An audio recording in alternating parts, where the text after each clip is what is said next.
Australia ਤੋਂ ਇੱਕ ਵੱਡੀ ਖੁਸ਼ੀ ਦੀ ਖਬਰ ਸਾਹਮਣੇ ਆਈ ਹੈ। ਜੀ ਹਾਂ, ਤੁਹਾਨੂੰ ਦੱਸ ਦਈਏ ਕਿ ਆਸਟ੍ਰੇਲੀਆ 21 ਫਰਵਰੀ ਨੂੰ ਸੈਲਾਨੀਆਂ ਲਈ ਆਪਣੀ ਅੰਤਰਰਾਸ਼ਟਰੀ ਸਰਹੱਦਾਂ ਖੋਲ੍ਹਣ ਜਾ ਰਿਹਾ ਹੈ। ਹਾਲਾਂਕਿ ਸਿਰਫ ਉਹਨਾਂ ਲੋਕਾਂ ਨੂੰ ਦੇਸ਼ ਵਿੱਚ ਆਉਣ ਦੀ ਇਜਾਜ਼ਤ ਦਿੱਤੀ ਜਾਵੇਗੀ ਜਿਨ੍ਹਾਂ ਨੂੰ ਕੋਰੋਨਾ ਵੈਕਸੀਨ ਦੀਆਂ ਦੋਵੇਂ ਖੁਰਾਕਾਂ ਮਿਲ ਚੁੱਕੀਆਂ ਨੇ। ਆਸਟ੍ਰੇਲੀਆ ਦੇ ਪ੍ਰਧਾਨ ਮੰਤਰੀ ਸਕਾਟ ਮੋਰਿਸਨ ਨੇ ਸੋਮਵਾਰ ਨੂੰ ਯਾਨੀ ਕਿ ਅੱਜ ਇਹ ਐਲਾਨ ਕੀਤਾ ਹੈ। ਉਹਨਾਂ ਨੇ ਰਾਸ਼ਟਰੀ ਸੁਰੱਖਿਆ ਕਮੇਟੀ ਨਾਲ ਬੈਠਕ ਤੋਂ ਬਾਅਦ ਕਿਹਾ ਕਿ ਮੈਨੂੰ ਪਤਾ ਹੈ ਕਿ ਸੈਰ ਸਪਾਟਾ ਉਦਯੋਗ ਇਸ ਦਾ ਇੰਤਜ਼ਾਰ ਕਰ ਰਿਹਾ ਹੋਵੇਗਾ। ਅਗਲੇ 2 ਹਫ਼ਤਿਆਂ ਵਿੱਚ ਉਹਨਾਂ ਨੂੰ ਆਸਟ੍ਰੇਲੀਆ ਵਿੱਚ ਅੰਤਰਰਾਸ਼ਟਰੀ ਸੈਲਾਨੀਆਂ ਦਾ ਸਵਾਗਤ ਕਰਨ ਦਾ ਮੌਕਾ ਮਿਲੇਗਾ।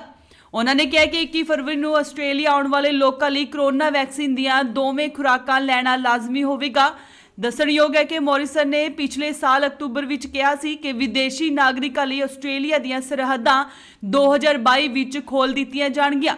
ਜ਼ਿਕਰਯੋਗ ਹੈ ਕਿ ਸੈਲਾਨੀਆਂ ਨੂੰ ਲਗਭਗ 2 ਸਾਲਾਂ ਬਾਅਦ ਆਸਟ੍ਰੇਲੀਆ ਆਉਣ ਦੀ ਇਜਾਜ਼ਤ ਦਿੱਤੀ ਜਾਵੇਗੀ ਕਿਉਂਕਿ ਕੋਰੋਨਾ ਮਹਾਮਾਰੀ ਕਾਰਨ ਮਾਰਚ 2020 ਤੋਂ ਆਸਟ੍ਰੇਲੀਆ ਦੀਆਂ ਸਰਹੱਦਾਂ ਜ਼ਿਆਦਾਤਰ ਵਿਦੇਸ਼ੀ ਲੋਕਾਂ ਲਈ ਬੰਦ ਨੇ।